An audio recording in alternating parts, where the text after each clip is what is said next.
The neighborhood of Oakwood Crest was the kind of place where the grass was measured in millimeters and the silence was treated as a sacred commandment.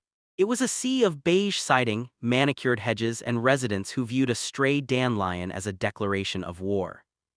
Marcus Thorne didn't fit the Oakwood Crest aesthetic. He was a tall, broad-shouldered black man who moved with a quiet, predatory grace.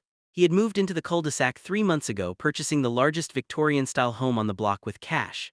He kept to himself, left for work at odd hours in a nondescript black SUV, and never joined the neighborhood watch Facebook group. To the self-appointed kings of the cul-de-sac, Marcus wasn't a neighbor, he was an interloper. The self-appointed authorities. Gary Miller, the HOA president, stood by his window, binoculars in hand. Gary was a man who thrived on the tiny crumbs of power afforded by a suburban committee.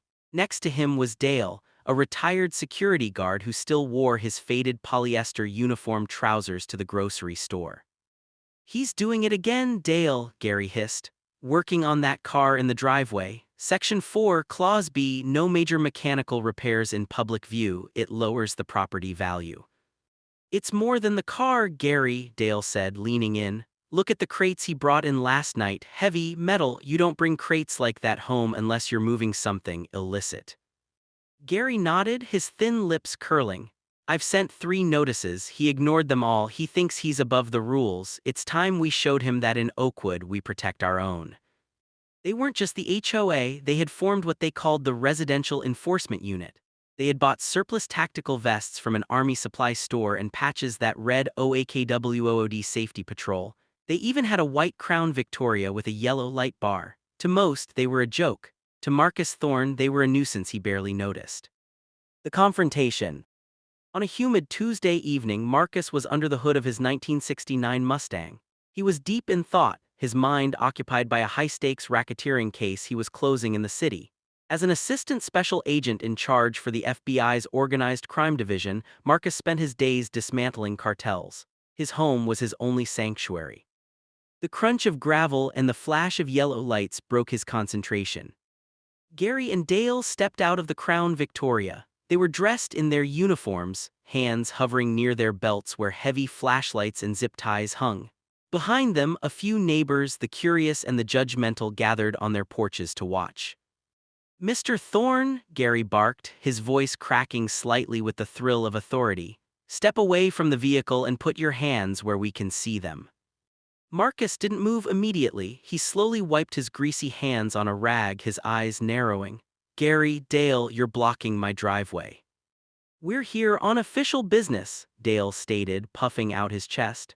"We've received numerous complaints regarding suspicious activity, unauthorized mechanical work, and potential safety hazards. We've decided to exercise the Community Protection Clause." Marcus leaned against the Mustang. "There is no such clause that allows you to harass me on my own property. Go home, Gary, watch the news, leave me alone." "We aren't asking," Gary shouted, his face turning a shade of purple that matched his HOA polo shirt. "We've contacted our legal counsel. Since you refuse to comply with community standards and have engaged in what we deem criminal negligence, we are placing you under citizen's arrest until the real police arrive." Marcus felt a cold ripple of disbelief. A citizen's arrest for a car repair. "For being a threat to this neighborhood," Dale yelled, unholstering a pair of heavy-duty plastic zip ties. "Turn around now." The escalation. The atmosphere shifted from annoying to dangerous. Gary reached out to grab Marcus's arm, his ego blinded by the audience of neighbors. "Don't touch me, Gary," Marcus said, his voice dropping to a low, vibrating frequency that usually made hardened hitmen hesitate.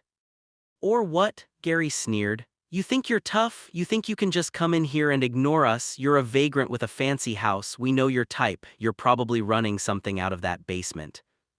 Dale moved in from the side, trying to get behind Marcus. In their minds, they were heroes. In reality, they were 2 middle-aged men assaulting a federal officer on his own property.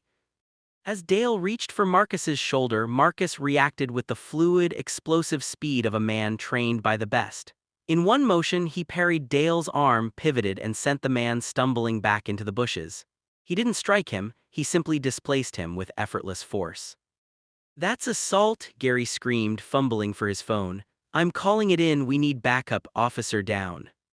Within minutes, the distant wail of real sirens cut through the suburban quiet. Gary grinned triumphantly. Now you're done, Thorne, you're going away for a long time. The arrival of the real law. Two local police cruisers screeched to a halt at the edge of the driveway. Officers Miller and Sanchez jumped out, guns holstered but hands on their belts, sensing the tension. Officer, thank God, Gary cried, running toward them. This man attacked us. We were performing a legal neighborhood intervention and he became violent. He's got suspicious crates in the garage. He's resisting. Officer Miller, a veteran with 15 years on the force, looked at Marcus. Then he looked at Marcus's SUV. Then he looked at the specific way Marcus was standing, balanced, calm, and utterly unafraid.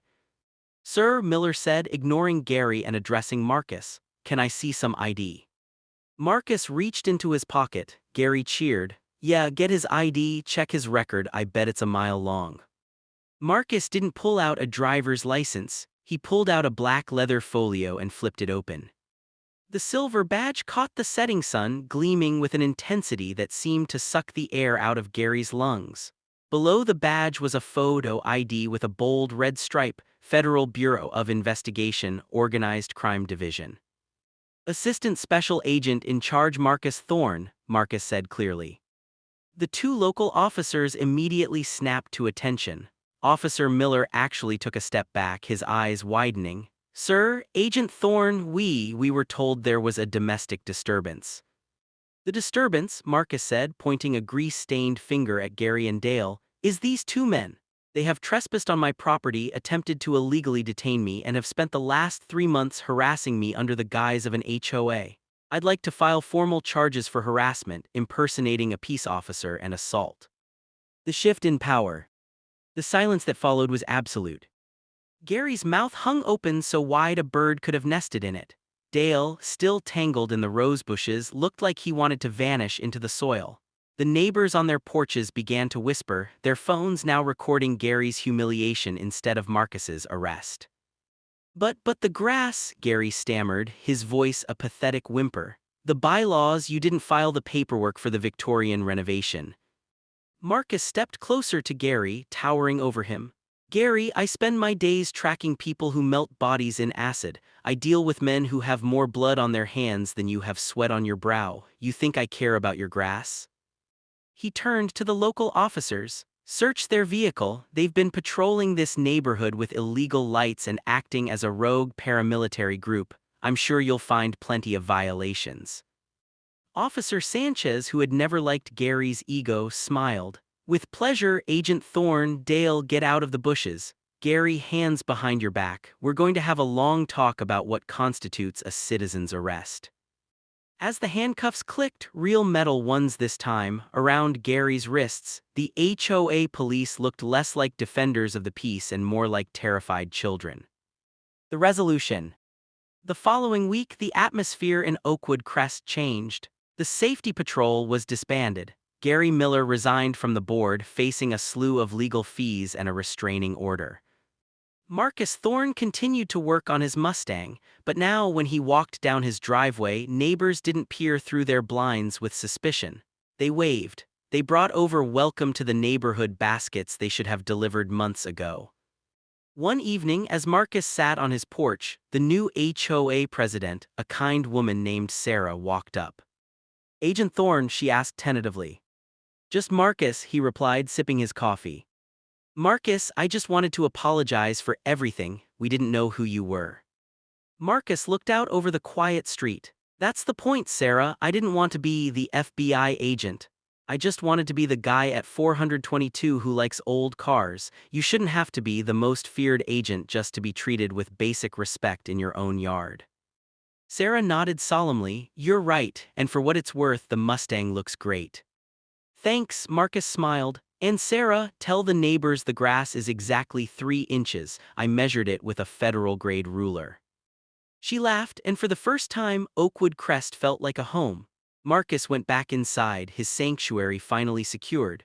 The man they had tried to hunt had turned out to be the one person they never should have provoked, a reminder that behind every quiet door there might be a lion resting, and it's always best to let a sleeping lion lie. The ending of the story connects back to the title by showing that the fake HOA police didn't just pick the wrong target. They picked the one man whose real-world power made their suburban games look like the fragile illusions they were.